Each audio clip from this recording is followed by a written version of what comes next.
Hi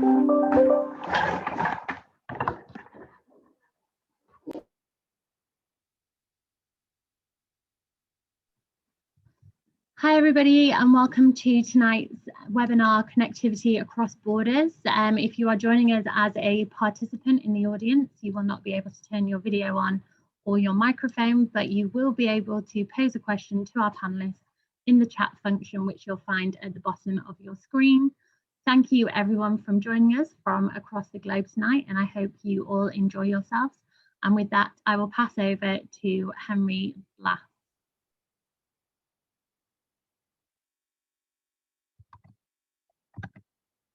Thank you, Jordana.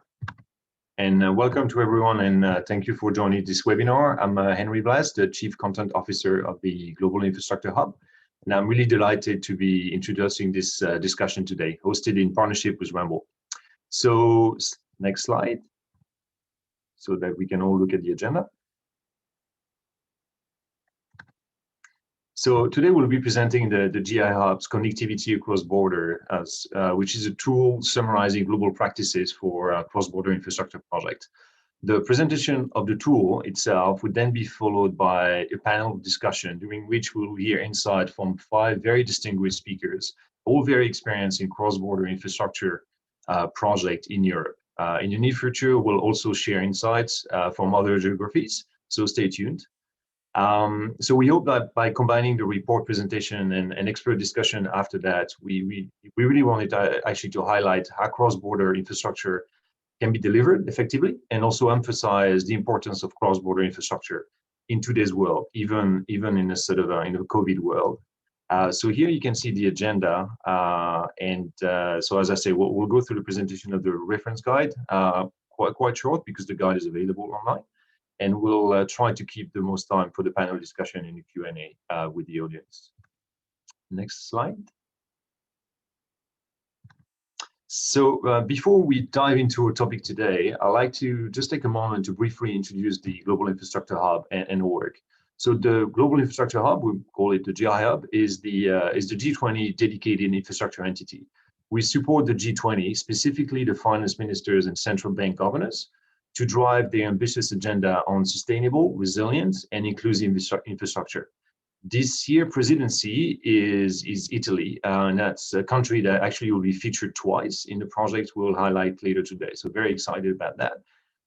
We have offices in Sydney, Australia, and Toronto, Canada. And when we look at what we do, our teams really provide a wide range of product. We provide data insights, best practice to support infrastructure decision makers, policy makers, and practitioners. Next slide, please. So this is quite a busy slide, but here you see the range of tools the GI Hub has created, with more being added every year. So the toolbox that is actually shown here is a public good. So it's completely accessible on the website, or if you like to see everything on one page, you'll be also able to access all of them through the slides that is currently shown and will share with the audience. So the tools themselves, they cover really like a wide variety of angles, from the left, from providing data insights to global data insights on infrastructure, to helping governments create the right enabling environments for projects, all the way to project development and delivery. Again, mostly focusing on finance, but most of the tool sort of covers the entirety of sort of project development, including the cross-border project that we're going to present today. So the cross-border tool and others is one that governments and practitioners can use really off the shelf. They can pick up, I mean, you can pick up and immediately apply the learnings to structure projects that we believe will be more attractive to all stakeholders. Across all our tools, we really try to sort of work on examples and capturing the reality of projects. So we have now more than 200 detailed case studies available on our tools. And one of our priorities is to continue to identify those best practices and make them accessible to all countries. So starting today with again sort of a presentation of 5 very interesting projects. So besides data and tools, we also work to create partnerships and collaboration, supporting the G20 on that across the entire infrastructure industry, public and private sector, with workshops and webinars like this one. as well as other panels. Like we have an academic advisory panel. We work a lot with the private sector as well. And so more information about those initiatives can be found on our website. Yeah, and you know, they will be shared. Some of those, the presentation itself that we're going to share today, and the recording of this webinar will also be shared after the session, again, on the website. So now to conclude, and again, we really want to sort of focus a lot on the discussion and the Q&A. You'll hear tonight that successful cross-border transactions have required patience, first of all, but more importantly, trust and active engagement by all parties to jointly find solutions. I think that's one of the key learning for this specific type of project, but I think, you know, it can be applied to most infrastructure projects. So I would say that our ambition as an organization is to really accelerate and support further engagements between practitioners and decision makers to enable infrastructure projects that are sustainable, resilient, and inclusive, as per the sort of G20 priority. So I'd like to thank the GR Hub team working on this tool again, so in particular Maud and Michael. You will hear from them later today, as well as Ramble, for their great contribution towards this ambition and for making today's session possible. So without further ado, I'd like now to introduce Peter Heyman Henderson. He is the Managing Director of Mobility for Ramble, and he will share his opening remark about the research foundation of the reference guide. Thank you. All right, thank you very much. Thank you for this chance to participate in this workshop, and also thank you to GI Hub for allowing us to be part of this important piece of work. I mean, I'm coming from Ramble, and I'll just make a short introduction to Ramble and a little background for the workshop today. So if you please take the next slide. So just an introduction to Ramble. So we are an independent engineering and architecture and consultancy firm. We were founded in 1945 by two Danish structural engineers, Mr. Hannemann and Mr. Ramble. That's the name stemming from that part. About 16,000 experts and working from 35 countries. We are owned by a foundation, and that means that the profit we make every year is sent back to the company to further develop the company. And our mission is indeed to create sustainable societies where people and nature flourish. So that's very short. If you take the next slide, please. I'll just show you our profile. So we work across a number of markets: buildings, transport, energy, environment, health, water, management consulting, and architecture and urbanism. And I'm the managing director for transport as a whole. And we work also across the globe, as you see, with our main platforms in Europe, in US, in Asia Pacific, and Middle East. And have I would say a number of large infrastructure projects going on at the moment.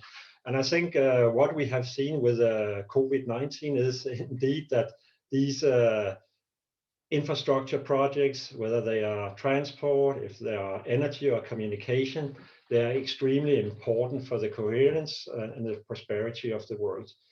If you take the next slide, I mean, we will come back to the Øresund example later today, which is a large connection between Denmark and Sweden.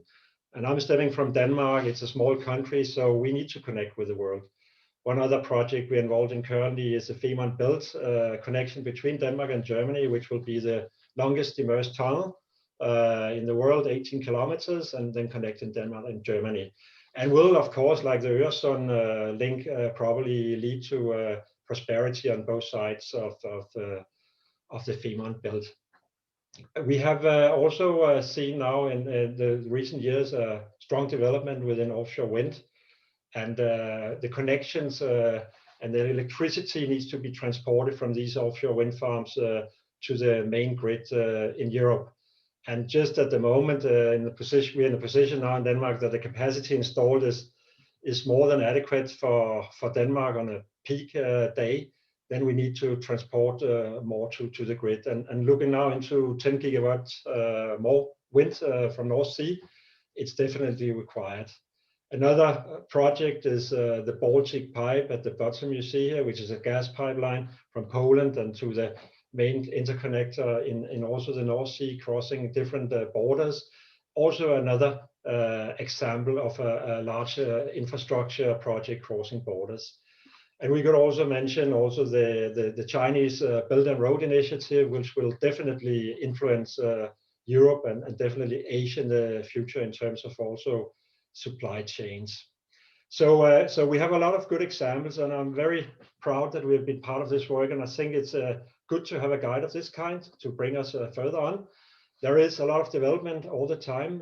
One of the things that we will be looking into in the future as well will be not only economic sustainability, but also social and the ecological sustainability around these projects.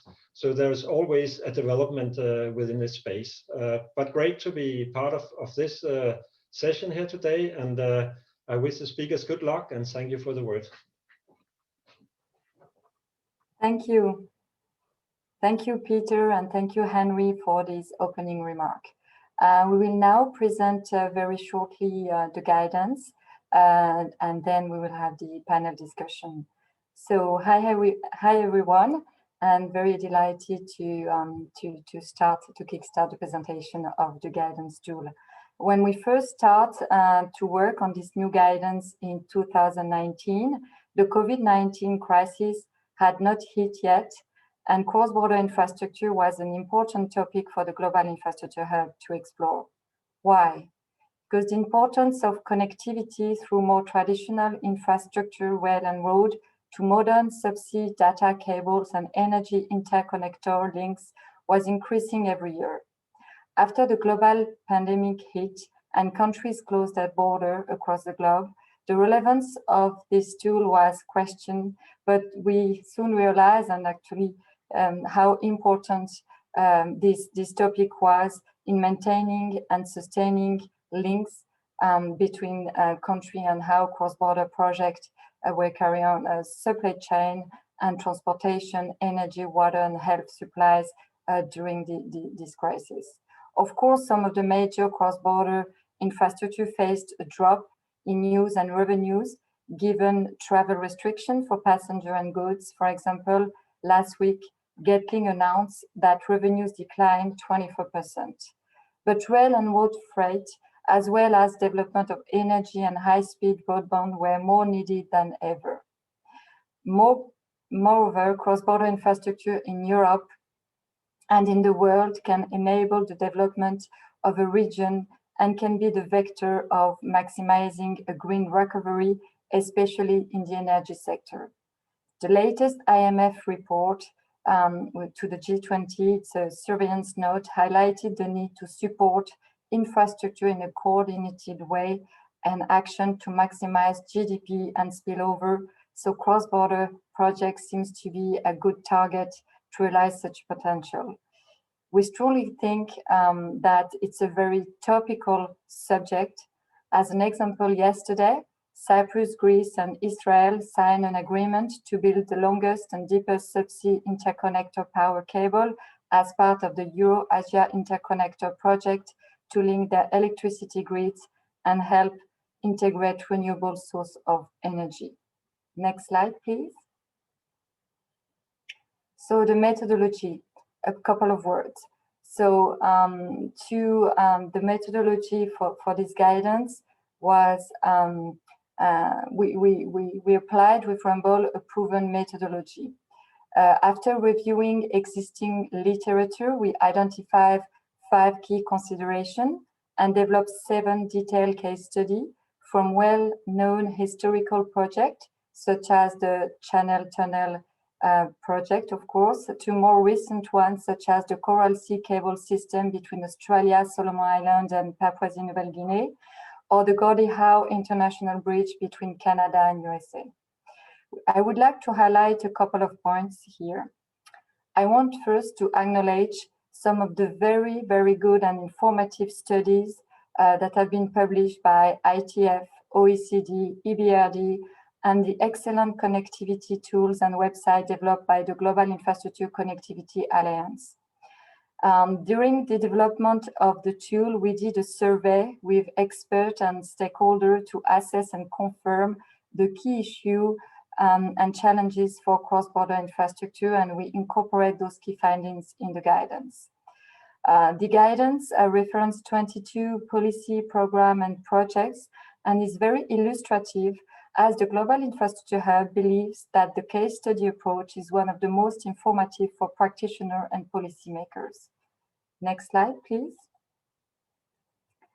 So just a word on the definition of cross-border infrastructure. You have it in the slides, but we decided to have a functional definition for cross-border project to have a physical footprint that traverses the territory of 2 or more countries.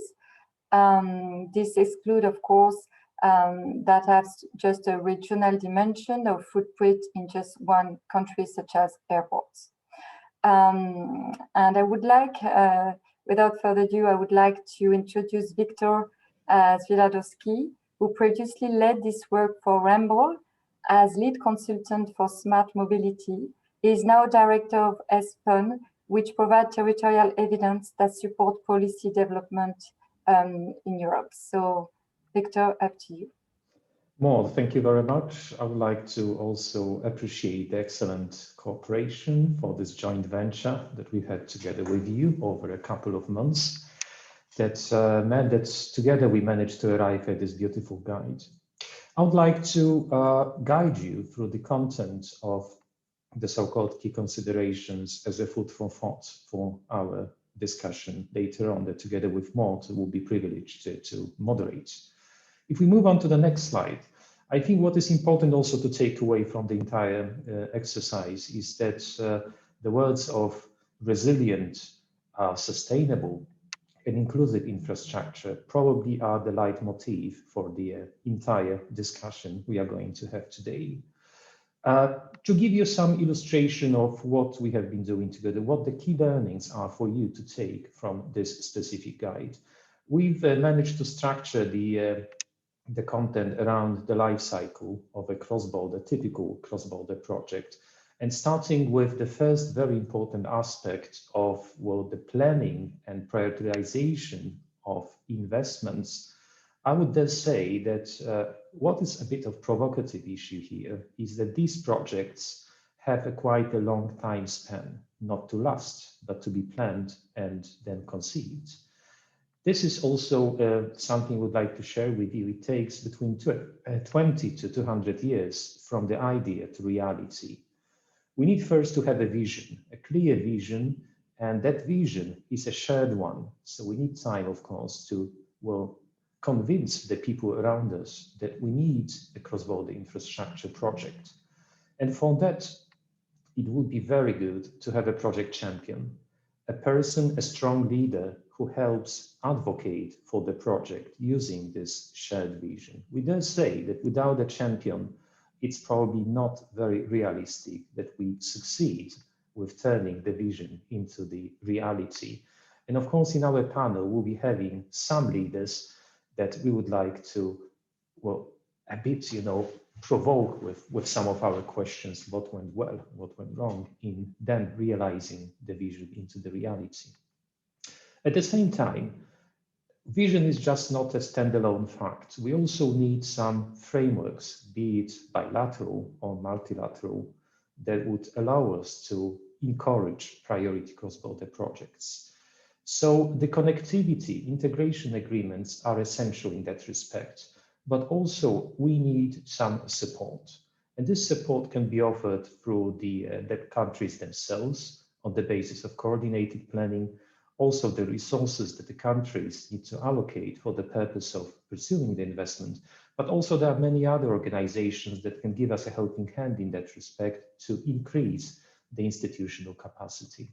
And here below you can see the life cycle of this entire process, from the vision through establishing some sort of cooperation agreement, then the structure, and then the structure evolves and grows and then gives some fruits in terms of spin-off projects and some business cases. Next one, please.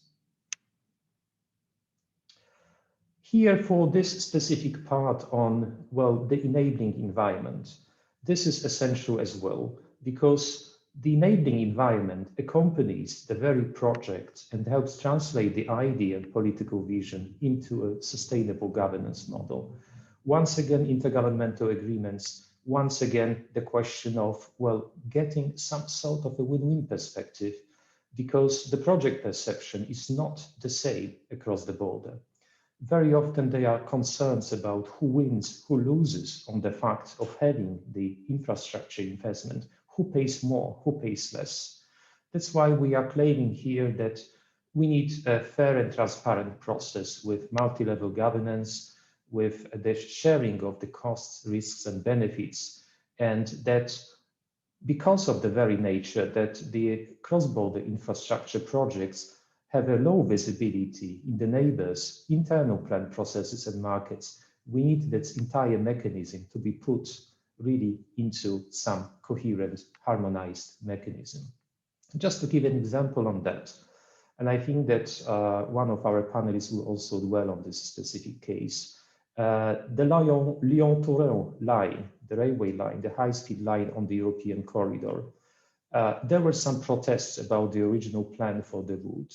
So the Italian government decided to set up an observatory on this specific line to consult the works, so that with the help of the local bodies, the entire partnership could then agree on the configuration of the cross-border section. And in fact, the configuration changed from the original route that was planned because of this very important local impact.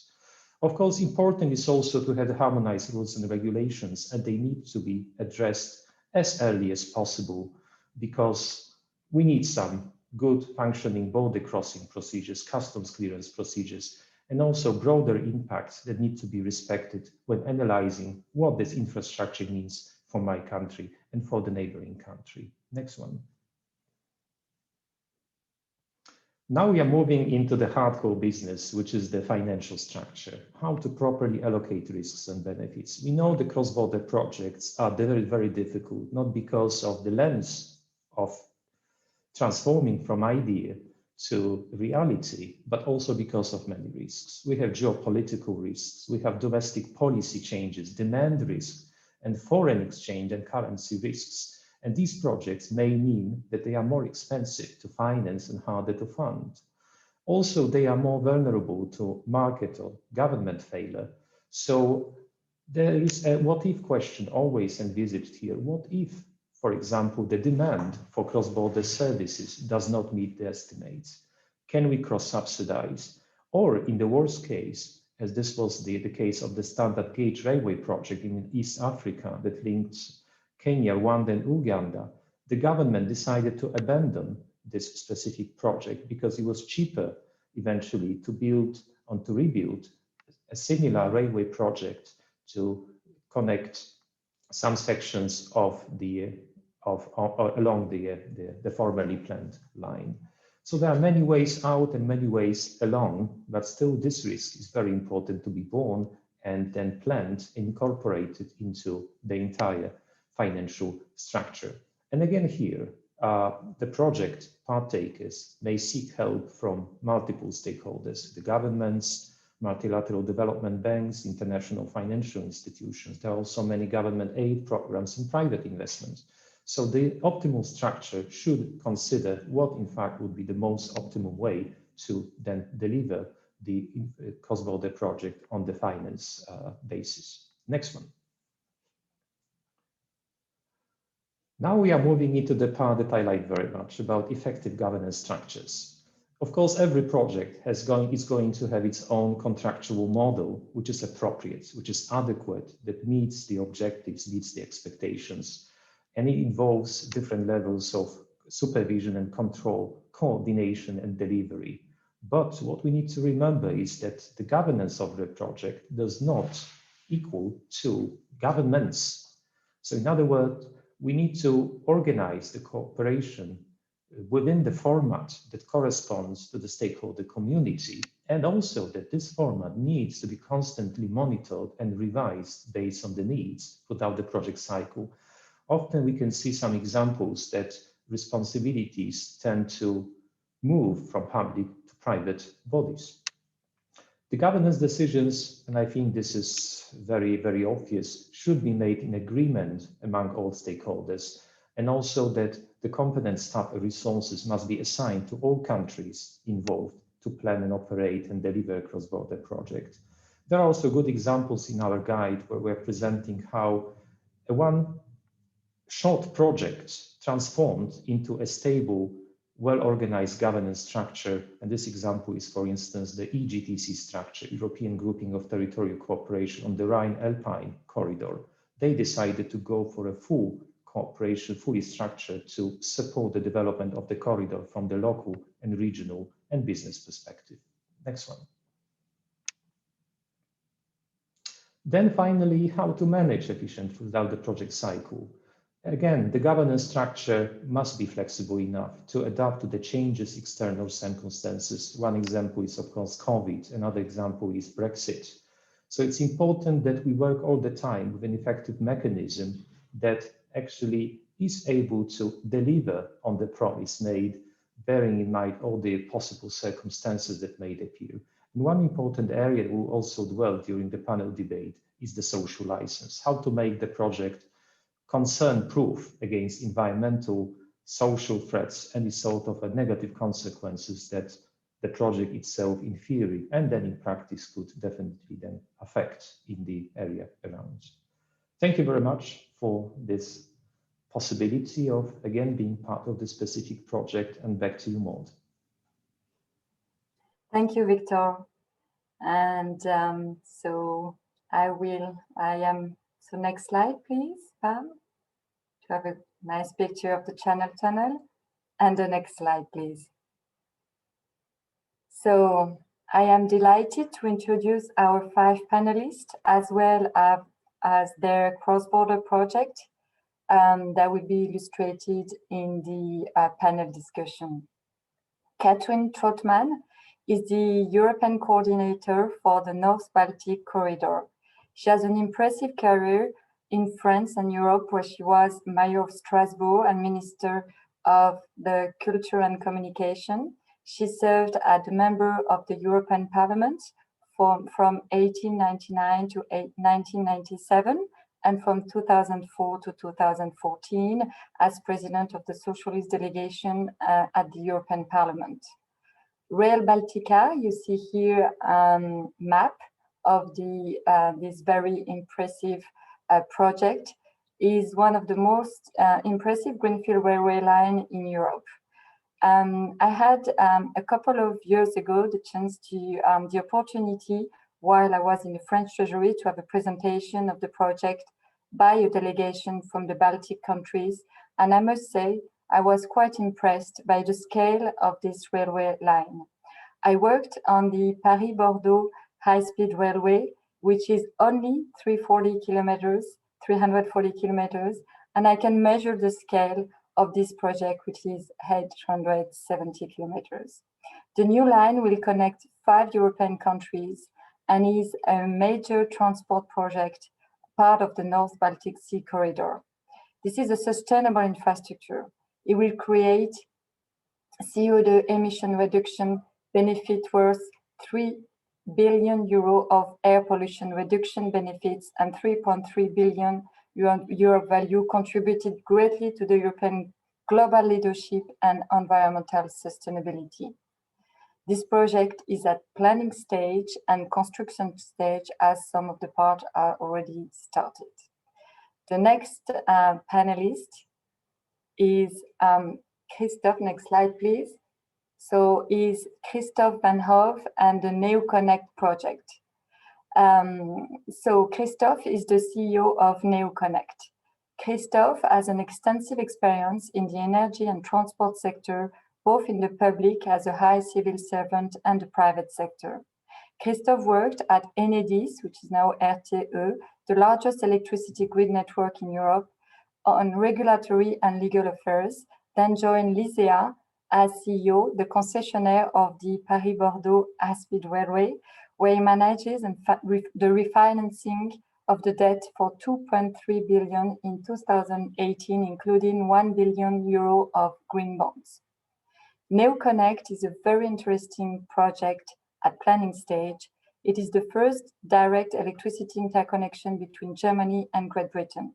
It is privately financed by a consortium of Meridiam Alliance and Kansai Electric Power, and was granted recently the status of project of common interest by the European Union.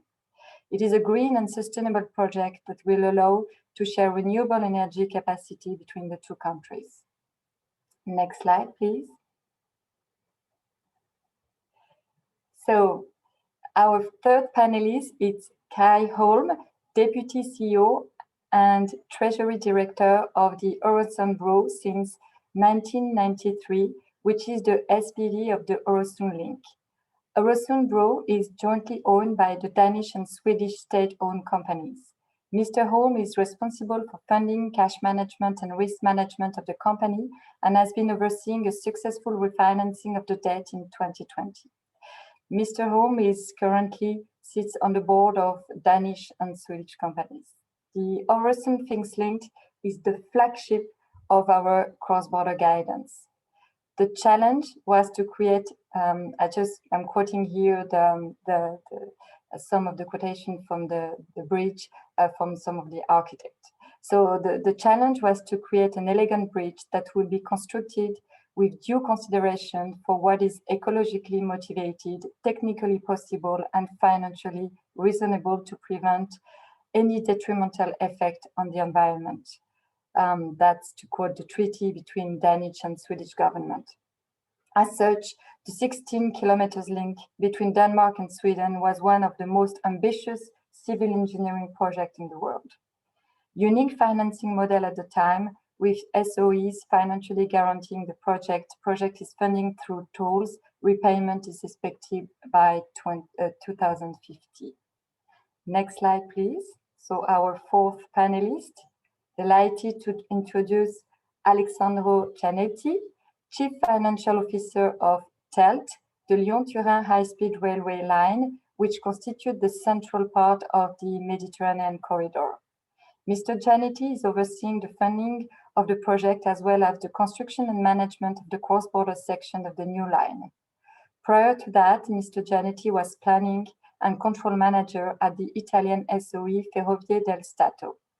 Mr. Gianetti holds an MBA from Bocconi University and a commerce degree from Carleton University. The Lyon-Turin railway project is a 65 new railway cross-border new railway line for freight and passenger between Susa and Saint-Jean-Maurienne and will be one of the longest tunnels in Europe.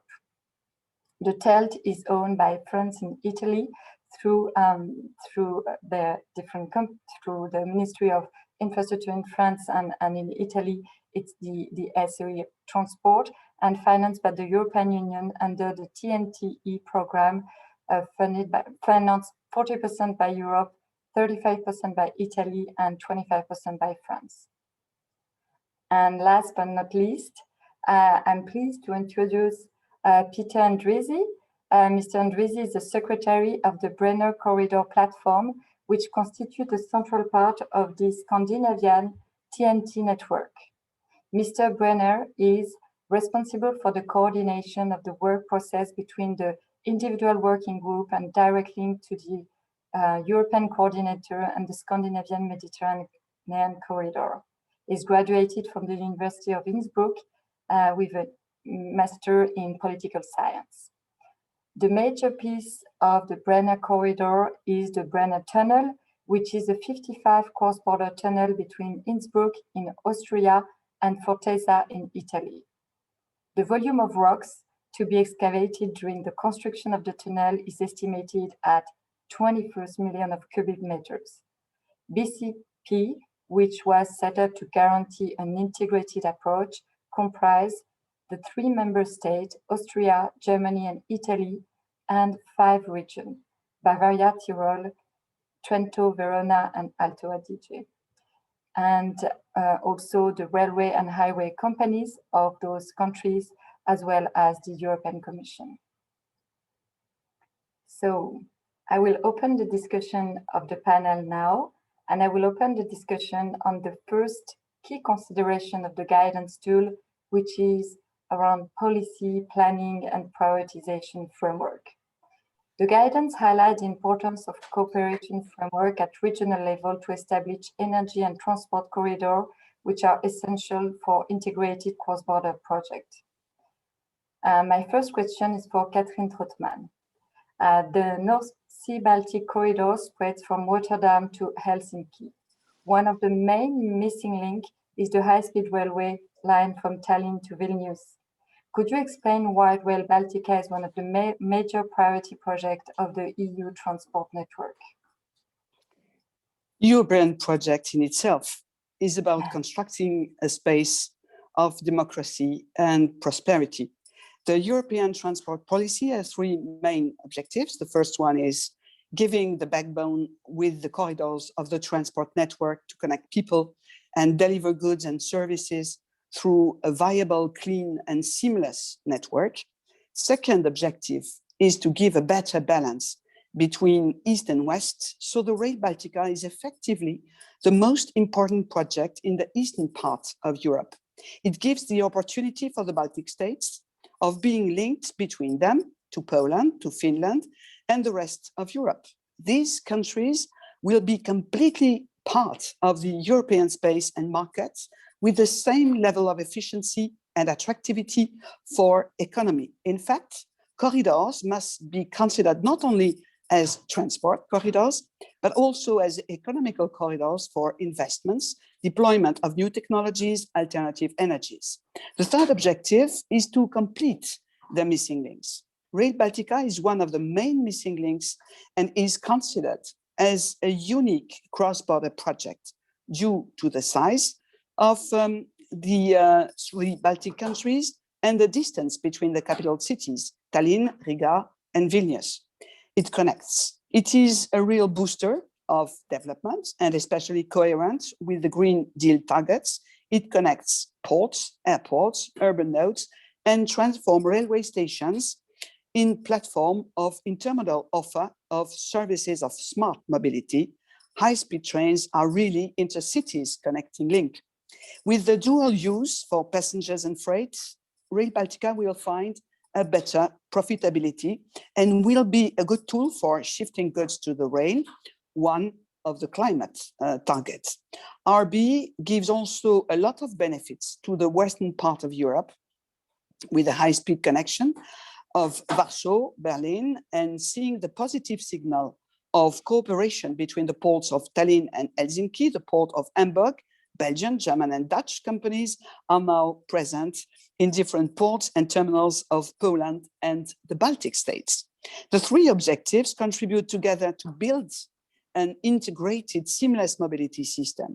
The Rail Baltica, as a new project, is a perfect example of how to tackle with these objectives with a high level of standardization in train length, gauge, and signalization. Thank you very much. I have a second question for you, and I think you already touched a bit about this in your answer, but I wanted to know about the intermodality, because the airport of Riga just started the construction of the airport, and the airport of Riga will be connected to the new railway line and to the new railway station in Riga. So how intermodality between the different transport modes is important to connect beyond the railway line to the port and to the airport, I guess, and this intermodality in Europe, which is very... Yes, thank you for this question, because intermodality is first, perhaps the best way to solve capacity issues for roads and the inconvenience linked to congestion, lack of safety, pollution, waste of time, and economical losses. And effectively, when you don't have a high-speed train, as it is the case in the moment, the three Baltic states are very much concerned. Reducing bottlenecks, particularly for the access to ports, inland terminals, and urban nodes, in which the modal shift and decarbonization are conditions to maintain or recover a good quality of life and health for inhabitants and good perspectives of activity for companies, is the second issue of intermodality.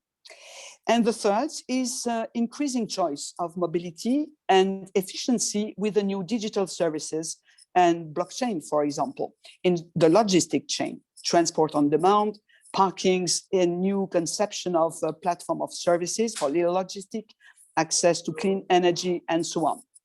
A very good example of intermodal gain is given by the Rail Baltica in Riga, and you spoke about it, but it is also demonstrated by the tramway of Tallinn, which is connected to rail and also to the airport for the moment, and I hope that it will also deserve the port of Tallinn. We have also this cross point of Kaunas, which is so important between the north-south high-speed line, but also for the east-west to connect Vilnius.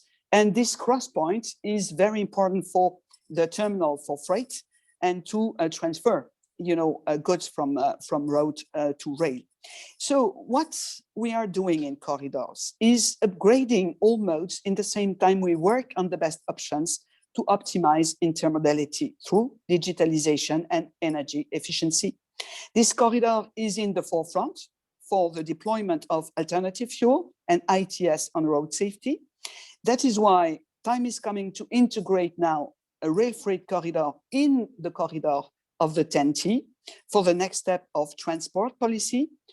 It is also the moment to consider ports in their potential role for intermodality, not dedicated only to the sea shipping, but also for rail and inland waterways. With the most important ports in my corridor, you can imagine the big part of my work, which is given to the ports of the future with my colleague coordinator of the motorways of the sea. But the last key issue for intermodality is interoperability, especially in cross-border parts of the corridor, which are so many. Here comes the cooperative contribution of my other colleague in charge of a transversal corridor, which is ERTMS, the new system, digital system for signalization. Thank you. Thank you very much. Thank you very much for this very comprehensive answer. And my second question will go to Christophe Van Hove. Christophe, NeoConnect have recently been labeled as a project of common interest. It is also part of the TNT-E network in Europe, which is the TNT Energy Network. Just talk about the transport network. Why this status is important for NeoConnect? Thank you, Maud, and thank you very much for giving the opportunity to talk about NeoConnect. And thank you, Catherine, because it is a very interesting project. So to try to answer your question, Maud, PCI status, generally speaking, offers huge benefits, but I would probably highlight some particular advantages. Firstly, PCI status is an important badge of credibility. It's a very useful way of building momentum behind the project and demonstrating to investors, lenders, planning authorities, and regulators that the project is serious and credible and deserves support and timely decisions. Secondly, it's very important that cross-border projects secure strong political support, as Victor said earlier. This offers a sort of, would say, insurance policy against unexpected challenges such as COVID or Brexit, and can also help project navigate over regulatory or planning hurdles that may occur. By being recognized by the EU as a priority project, PCI status, project of common interest, offers a very helpful piece of support. And finally, to conclude, I would say that PCI status allows projects to apply for additional sources of funding, CF funding, for instance, by subsidies and simplified permitting processes, because PCI means that we have a one-stop shop, a kind of coordinator for permitting in the different EU countries. Thank you very much, Christophe. My next question is for Kai. As Øresund as well was identified at the time as a key priority connection on the TNT network, eligible for EU support. What type of support did the project receive from the EU at the time? Yeah, I think our project was very early days when it comes to the TEN-T priority list. I think we were one of the very first, actually, that was on that list. And I also think that the rules at that time for what kind of support you could have, how much for different kind of the project, and so were much less developed than they are today. To be very clear, to answer to your question, is that we actually received financial support, direct grant from the EU, approximately 1 billion Danish kroner, approximately 130 million euros, which was about 5% of our total investment cost, including interest during construction and everything. So about 5% was funded that way. Today, we would probably have been in a position to receive more. At least we know that the Femern Belt project, which is now going ahead, the expectation there is to receive, well, in total about 10% of the cost, and that is split in the railway section. It would be more, the road section less, because these combined projects are looked upon as two different projects, you could say, in the TEN-T context. We also had the possibility to fund ourselves directly from the European Investment Bank.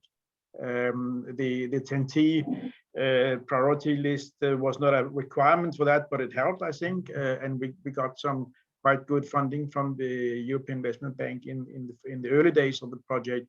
Later, we must say that the position of our own funding, or the strength or the guarantees, and so that we have, are so strong that we can actually fund ourselves better than EIB in the market. So it's some years ago that we used that opportunity. Thank you, Kai.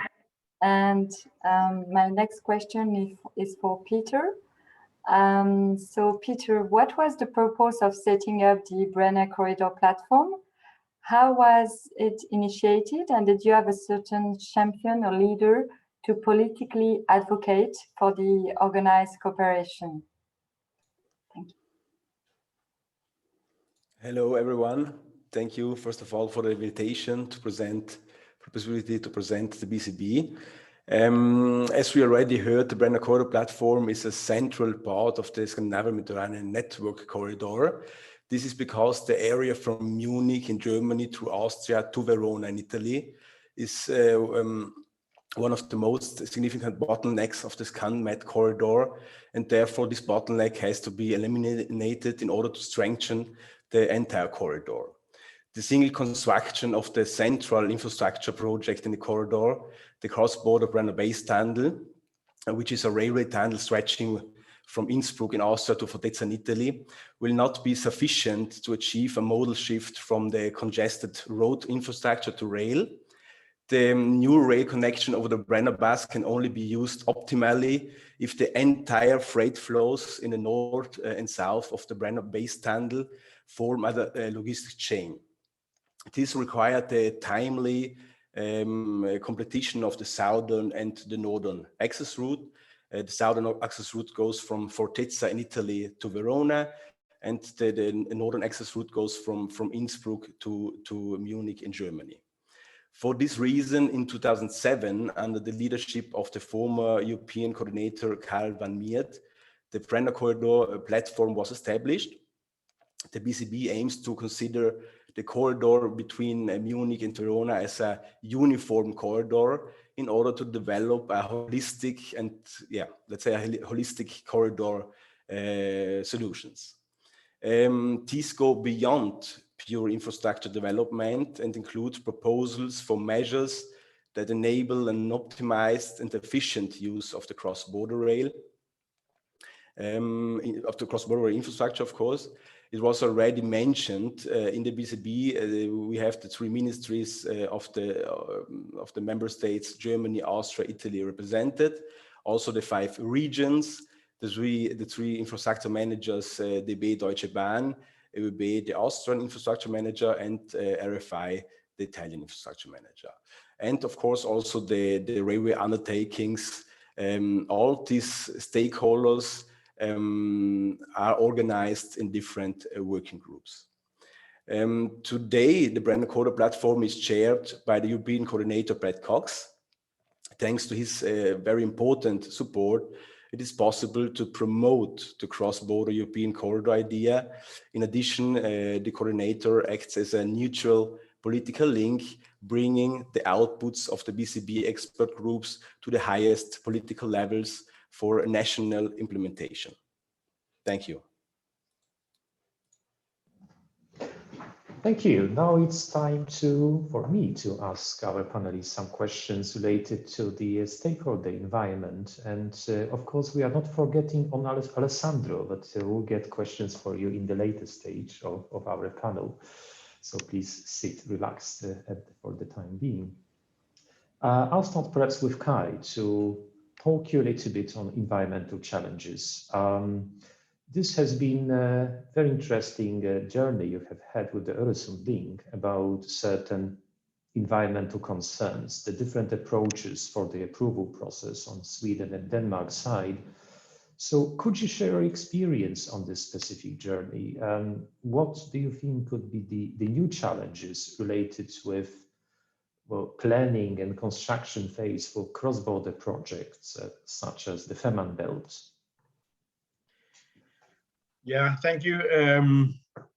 It's correct that we had some interesting challenges in the beginning of this project. The project was decided, as you saw, back in the beginning of the 90s, and it took actually some years before we had the final approval from the two states, especially on the Swedish side. The process was somewhat more complicated, more lengthy than on the Danish side. Also, the popular resistance, I think, was greater, and we had a political situation in Sweden where the government in place at that time was a coalition government, with one of the parties in the government actually being against the project. So much that in the end, when the project was decided in 1994, 3 years after the treaty was signed, the party in question, which is called the Center Party, actually withdraw from the government at that time. So it was quite a tough political discussion, especially in Sweden. And at that time, we thought that 4 years from signing of the treaty until we could, or rather 3 years from signing of the treaty till we could have the final approval, and then 1 year before we started the actual construction. So altogether 4 years, we thought that was quite a long period. But nowadays, I think people would consider that to be a very short and efficient process. The Fehmarn Belt project that is underway now actually have used 12 years to come from a treaty signing until the actual construction starts. The Fehmarn Belt received the final approval from the German courts here in November, and is now starting the physical construction. But the treaty was signed back in 2008.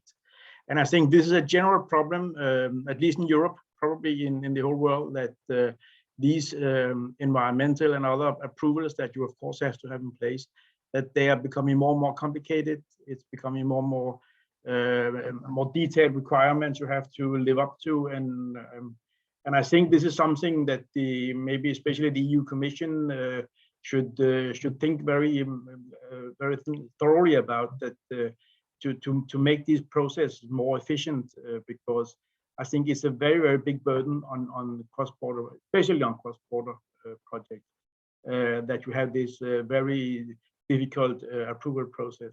Of course, you have to be aware of the environment. We have to be careful with the environment. We have to think of the climate and all these kind of things. But I would think it should be possible to make a more efficient process in this area. Thank you. Hi, thank you very much. Moving on to NeuConnect and Christoph. If I'm not mistaken, your project is in the planning and procurement stage nowadays. And we understand that your project has some ambitious goals to contribute to decarbonization objectives in the countries concerned, and also at the European level. And could you perhaps elaborate a little bit on these environmental questions in your work? There was an assessment on environmental assessment for your project conducted, definitely. So how would you place the results of this assessment in the framework of objectives for the two countries concerned and the European Union? Absolutely, Victor, you're right. And you know, carbon emissions do not stop at borders. That would be too easy. It reminds of us how independent we are. That being said, NeoConnect was seen from the beginning as a contribution not only for UK and Germany, but in a broader European context. For NeoConnect, supporting net zero ambitions has always been one of the driving force behind the project. NeoConnect will take excess energy from northern Germany past renewable solar infrastructure, which frequently suffers bottlenecks requiring turbines to be powered down, and channel this surplus renewable power to the UK, which as a net importer of energy has a clear need for new sources of low carbon energy. The benefits of the project are clear, but we felt it was very important to commission some detailed independent analysis to offer robust information and NeoConnect's green credentials. The analysis was carried out by a leading global advisor, FTI-CL, who used extensive modeling that included a detailed representation of power markets throughout Europe.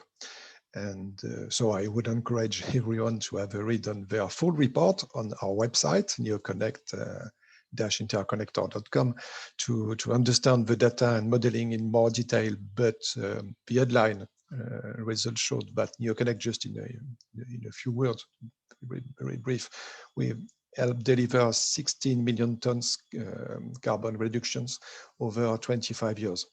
In other words, the equivalent of removing 400,000 cars off the road in 1 year, or planting 28 million new trees. This is our contribution to European and UK net zero policies. Highly impressive, Christoph. Actually, yes, when you just, toss the numbers in the air. So it's really speaking to the imagination. Back to Catherine with a question about the multi-level governance. This is very important, as we know quite well, that everyone should see their interests ensured through the cross-border project delivery. And could you just elaborate in particular for the people that have very little to do with European business on a daily basis, what your role is as the European coordinator in that respect, how to ensure that everyone's interest is taken seriously in the project delivery? Yes, first difficulty for this type of project is to coordinate the member states and to combine the European priorities and the national priorities. And especially when you have renewal of governments and sometimes parties coming in power, which are against the infra project. Of course, we have an argument. This argument is giving, through the European Union, 85% of the construction for the project. So this is heavy in comparison with the member states with 15%. My role is to be a facilitator, to create trust, convergence, common culture of the project, and I am especially involved in the resolution of cross-border bottlenecks of different types. They can be administrative, they can be financial, they can be physical. So it's all the aspects. I discuss with governments, ministries, with national and European parliaments, with regional and local elected people, with private and public partners. And we have a special place for that, which is a multi-stakeholder group, which is the forum of the corridor, in which we inform, we verify if our key criteria are connected to the reality of the evolution of the project, discuss the project list, which is under the survey of the coordinator with the Commission, because I'm also in charge of the inspiration of new projects. And every year we look if we have new projects to take in our list. And of course, also I have to produce every 2 years a work plan, which is the common Bible, if I can say, because it's scrutinized by the governments. They look if they agree with my message, which is the message on the evolution of the project agenda solving problems, new projects, financial support. All these technical also and standards aspects are taken in the work plan. So the coordinator is independent, is free of any attachment to a party or a government. So it's really without any conflict of interest. And this position, because also of our experience, give us a lot of capacity. For example, at the beginning of my work, I had to discuss with Polish government because they refused to work with Lithuanian. And then now they are the best friends.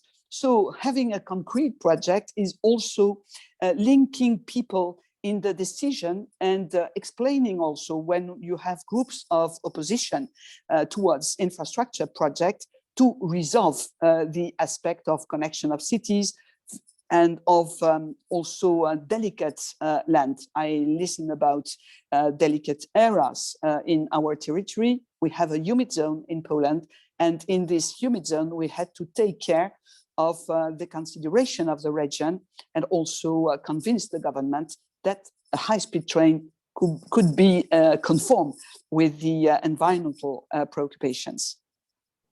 Catherine, thank you very much on this. So we have now a champion and an umbrella holder, because under your umbrella, everything can happen positively, of course. Back to you, Maud. Yes, let's explore the question of harmonization of legislation and regulation between the different countries for a cross-border project. So back to Christophe, the regulation system for energy networks in UK and Germany are different. In UK, the ownership model is used by private investor to develop cross-border interconnector and is regulated through a cap and floor regime, while in Germany, the grid network is owned by 4 transmission system operator, TSO, receiving a grid fee for the use of their network. Did this interconnector, NeoConnect, required an evolution of the regulation or legislation to ensure alignment and between those two countries? Yeah, absolutely, you're right, Maud. And the key challenge for NeoConnect was that existing regulation in Germany and in the UK did not cover project finance schemes. So an entirely new piece of regulation needed to be created in both countries. First, in the UK, we were successful in securing a series of change or variations to the existing cap and floor regime last year. This is crucial for NeoConnect, but also sets an important precedent that will allow other project finance schemes to be developed in future. A similar process is also underway in Germany with new legislation recently announced that will determine how project finance schemes like NeoConnect are regulated. We are proud to play the role of an icebreaker in this type of project, but sometimes it's a bit difficult. We are happy that there is a broad political support in German federal government as well as in German parliament to enable such new forms of investment. Our challenge has also been to align and harmonize the different regimes in Germany and in the UK. This is a complex task that any cross-border projects is likely to face when crossing between 2 regulatory regimes and to make financing possible.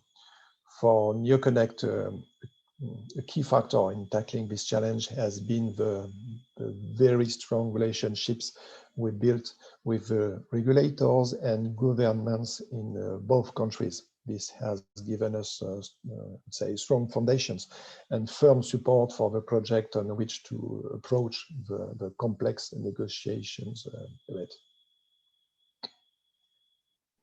Thank you, Christophe. That was the main point I wanted to highlight.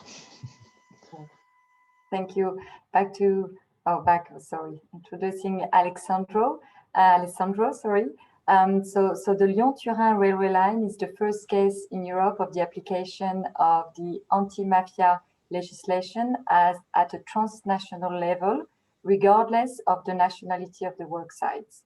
A binational structure was set up to supervise Italian and French procurement processes. Could you expand on this structure and on the procurement processes alignment between French and Italy public procurement processes, please?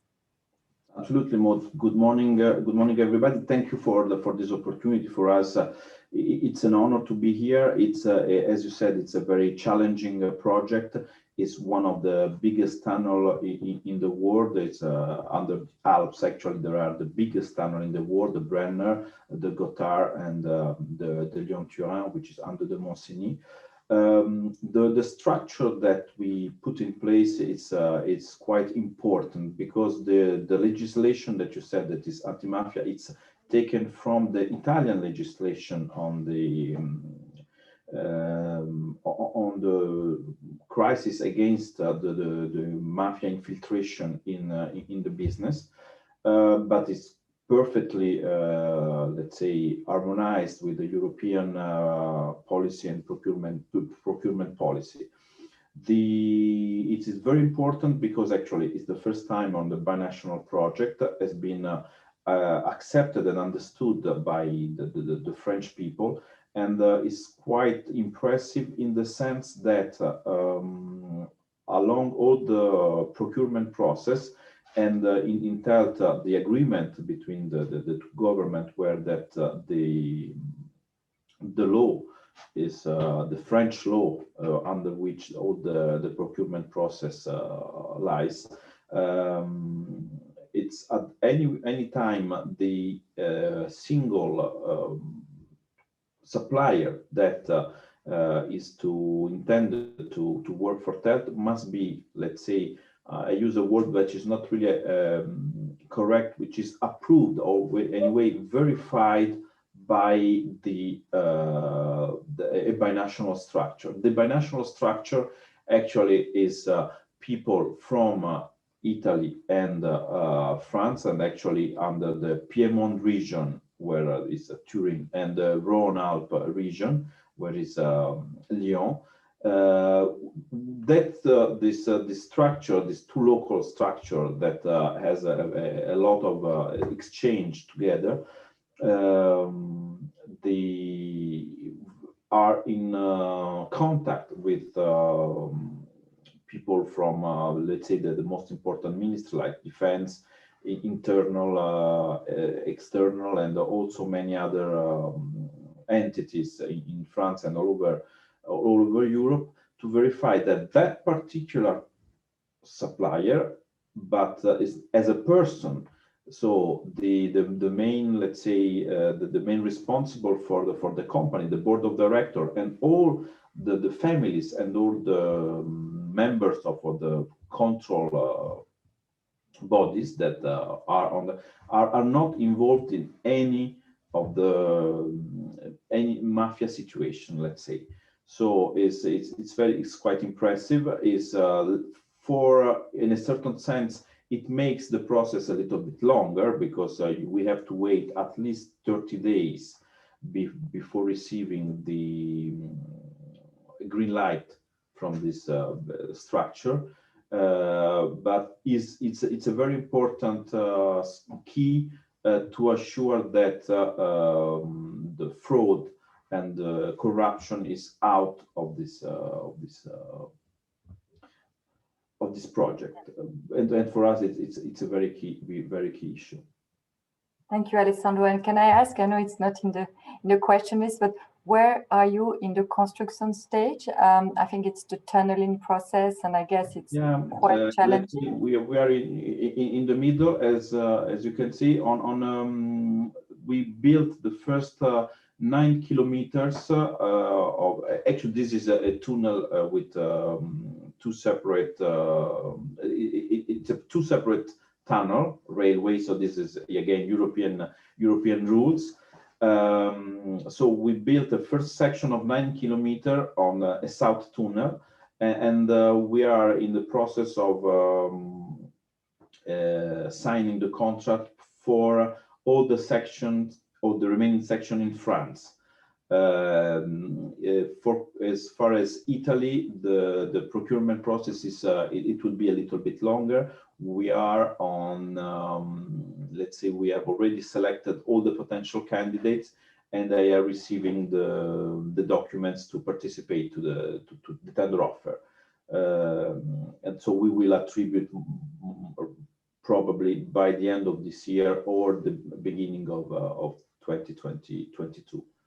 And of course, at that point, all the works will start, and let's say the civil works will end about 2025, 26. Yeah, yes, there is a lot of boring machine in the Alps between Brenner and so the next session now, or the next key consideration is the key consideration number 3 in the guidance related to the funding and financing of cross-border projects. In the guidance, out of the 7 case studies, 6 receive, of course, public support or funding in a way or another. Cross-border projects have particular challenges developing viable and sustainable financing structure. So I'd like to ask to Kai, back to Øresund Bridge. The Øresund Bridge benefited from state guarantee from Denmark and Sweden through their SOEs at financial close. Recently, the Øresund Bridge achieved a successful refinancing in the middle of the pandemic, which actually show, I guess, the resilience of the structure, the financial structure. What are the benefits of the Øresund Bridge structure from a financial point of view in managing the financial effect of the pandemic? And how important is the joint involvement of the 2 SOEs, and how important was the guarantees at start during the financial close? Thank you very much. Thank you. Yeah, maybe I should start with the last part of your question. From the very beginning, the state guarantees, I think, were very essential in order to simply to construct the project, to finance that. It is the risk in these kind of projects is quite large, and in our case, the market risk was particularly large because it was a new market to be created. Of course, there has always, or has from many years, been ferries between Denmark and Sweden, but a fixed link is something different, and it was also situated a bit away from the biggest ferry route, so the uncertainty on the market risk were quite high. So in order to have the stability and the flexibility in the financing, I think it was quite essential. And then, of course, it also gave us a much lower cost from the interest rate side in the project, which of course is very important in these big capital intensive projects. So very, very important from the beginning. It's correct, as you said, that due to some difficulties with the EU state rules, we have a case running with in the European system with the Commission and the courts, which is not finalized.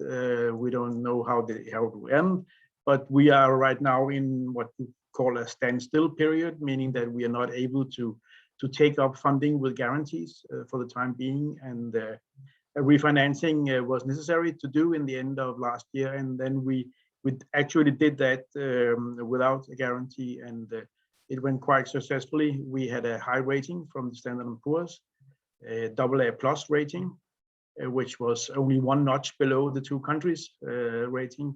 So of course we had quite good terms, and also, I mean, financial market are quite friendly right now. Interest rate low, appetite for investment is very high, so it was a good timing also from that perspective.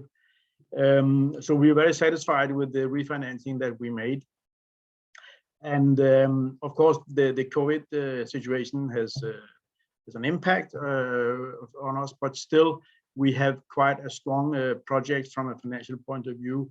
We have a very fine cash flow still, even after though we lost about a third of our traffic income. We still have a very nice cash flow, and compared to the debt, we are, I say, a good paper in the market. So that has been a success, and I think timing has been kind to us also here. Thank you, Kai. And I know we are running a bit out of time, so I will be quick, and maybe Christophe for the next one to ask you a very, very short answer, I guess, on the NeoConnect question. So given that NeoConnect is privately financed and project finance Maud, could you reflect on the support you are expecting from both government, Germany and UK, and how it will impact, I guess, through tariff regulation and probably maybe some type of PPA agreement or type of that type of structure that will impact the financing of the project? Okay, so very briefly, as I said earlier, it is crucial for the success of any cross-border project that political support is secured. For this reason, along with the technical development of NeoConnect over the last few years, we have also spent a lot of time building up good relationships with the UK and German governments, parliaments, as well as with regional and local authorities. It is essential to also think about regional and local authorities, public authorities. The EU level is also crucial for us, given the benefits NeoConnect offers, not just Germany and UK, but it's also the wider European energy network. Two things. The political support doesn't necessarily directly financing, as we are privately funding the project.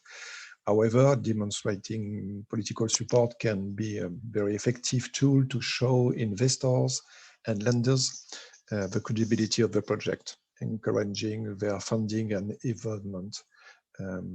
Second point, however, receiving subsidies is important in the sense that it shows clear and direct support from public authorities, but I can't answer you yet.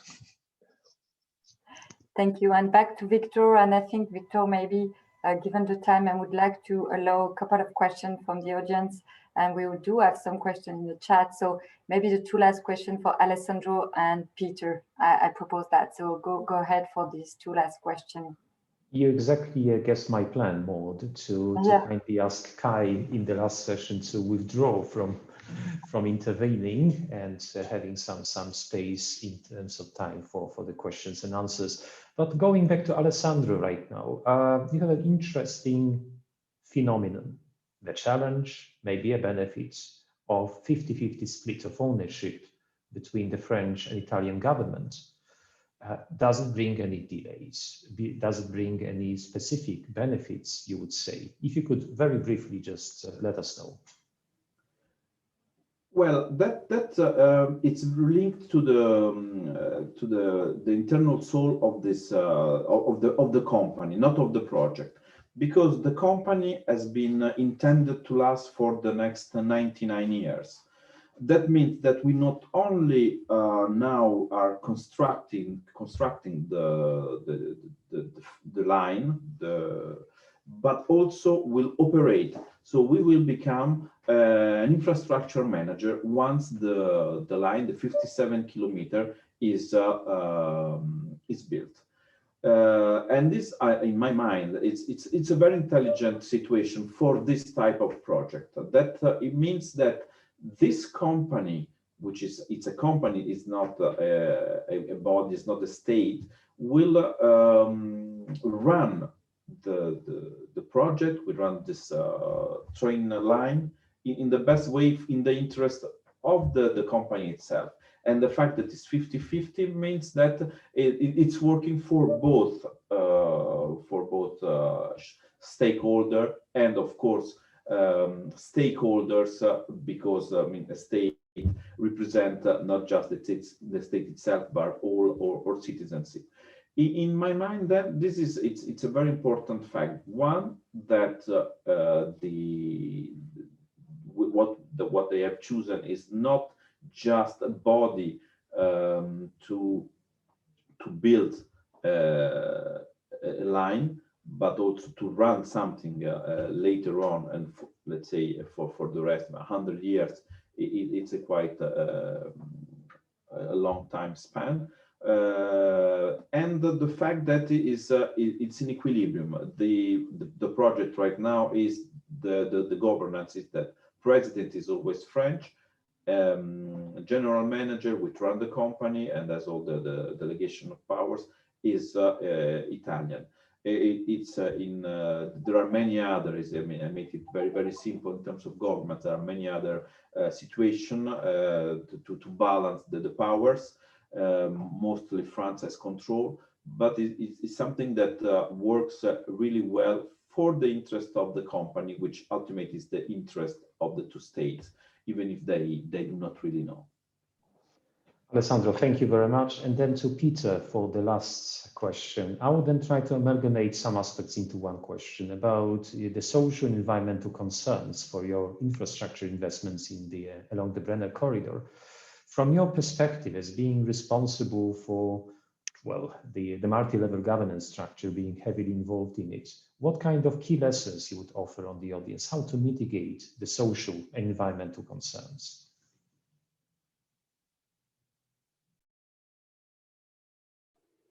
Yes, I'm here. So yes, first of all, I would like to point out that the management of the social and environmental concerns is in the responsibility of the infrastructure planners for the single project. So DB, ÖBB, BBTSE, and RFI are responsible for that. In order to increase the acceptance of this massive, let's say, infrastructure project in the respective regions, it was of course necessary to establish an intensive contact with the local institutions and the local populations, and thus to build up a relationship of trust, let's say. By setting up an observatory in Fortezza, which is, let's say, in Italy, it's at the south portal of the BBT in Italy, which monitors the construction work of the BBT and the southern access route on behalf of the local institutions. It was possible to create, like I said, this relationship of trust. The local population has been involved for years in form of information events, in form of now at the moment of, not at the moment due to COVID not, but in form of tunnel tours, etc. Through the establishment of information points along the whole corridor. We have one in Fortezza, in Steinach in Austria, in Germany, in Rosenheim. It should be noted that the heavy congestion on the road infrastructure over the Brenner Pass contributes also to the perception of the need to extend the rail infrastructure in order to enable this modal shift from road to rail. Since as mentioned, the management of social and environmental concerns falls in the responsibility of the single infrastructure planners, and they communicate individually. Here it is also very, very important to have this cross-corridor coordination. This is because of sure one voice of one stakeholder can't never be as loud as a cross-corridor voice of all stakeholders in the corridor. As soon as the infrastructure project is not only seen as a single part, but as a part of a whole, it is more likely that it will be, of course, accepted. This is the reason why we see the corridor as a whole, both in communication and environmental issues, and also in our working groups, we are working for that. Thank you. Peter, thank you very much. And back to Maud. Yes, I think we'll take one or two questions. We had a couple of other questions about the COVID and what the effect of the COVID on some of the major cross-border infrastructure running actually in Europe. But I think we are lacking a bit of time, and I'd like to take one or two questions from the audience. And in the chat, I like to take the question of Mark, and I really say hello to Mark Mosley. And so, Mark, one of your questions is about the effective mechanism to resolve dispute when involving two countries. So you have two countries in the cross-border. So what type of choice of law clause in cross-border project?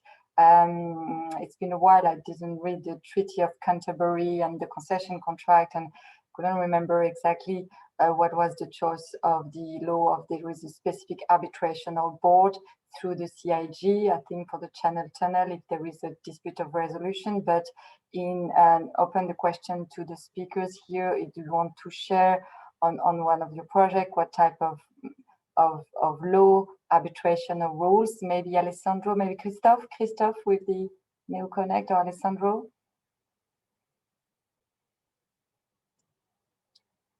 Can you unmute yourself? Yeah. Yes, sorry.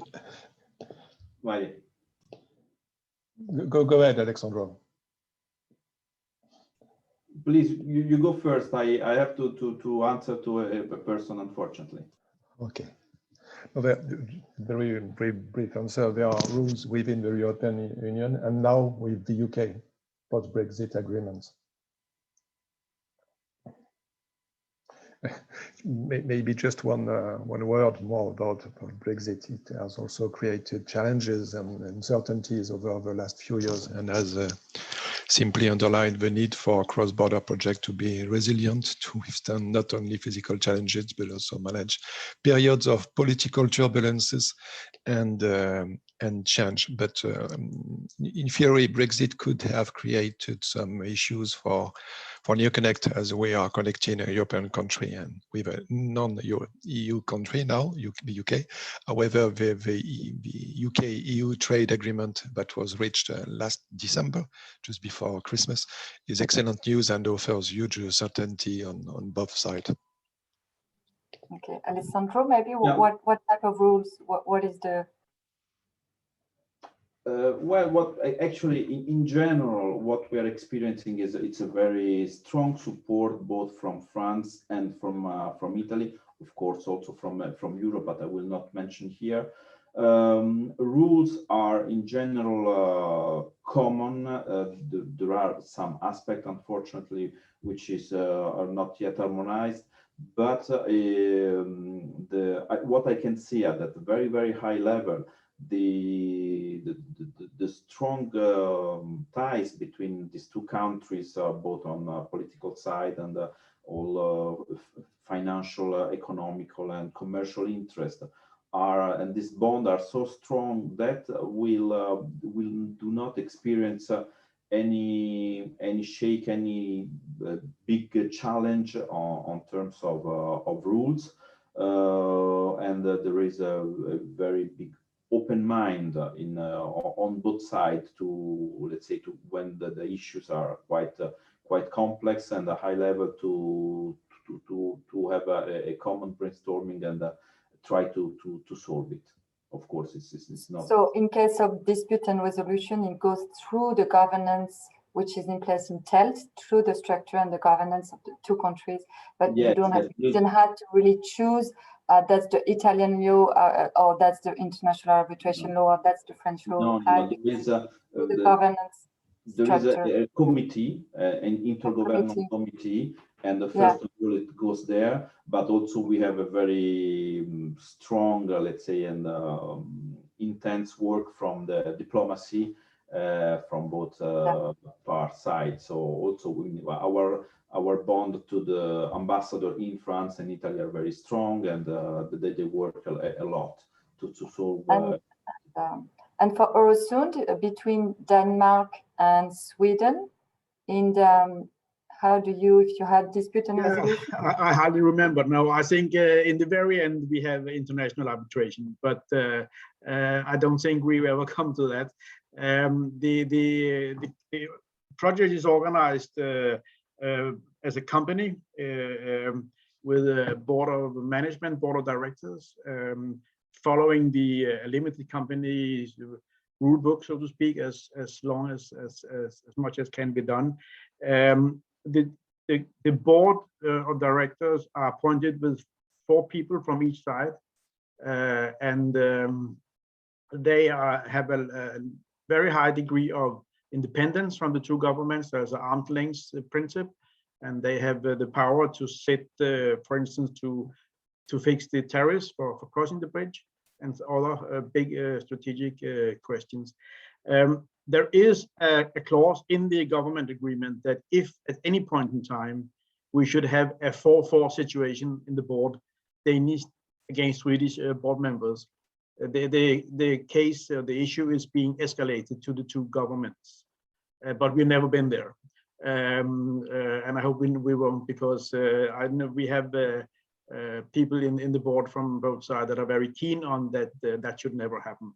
Of course, should it happen, and should the two governments not be able to agree, then we have international arbitration. But as I said, I don't think we will come to that.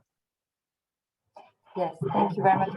We do have a lot of other questions, but we are running a bit out of time because we just reached the 90 minutes now, and I'm afraid the Zoom will stop in a couple of minutes. So I really would like first to say that we'll try to answer to the question. Thank you, David Baxter. Thank you, Hubert Danso. I saw a lot of questions here, but we won't be able to take those questions right now, but we'll try to follow up and to provide you some answers to those questions. So let me again thanks a lot all the speakers and the panelists, and really to have agreed to participate to this panel discussion. We hope that you will read actually and go to the site to go to this guidance tool to read it and to have some, I guess, best practice and good examples and from those case study maybe for new project to have some other perspective and to really try to enable a future cross-border project to be successfully implemented. So thanks a lot again to everyone. Thanks to Victor, my co-moderator. Thanks to Henry, and again, thanks a lot to the speakers for your time and participation to this Thank webinar. you. Thank you. Thank you very much. Thank you, everyone. Bye. Great work. Thank you. Bye. Thank you and bye. Thank you. And we should also say good night to Australia. Yeah. It's very late.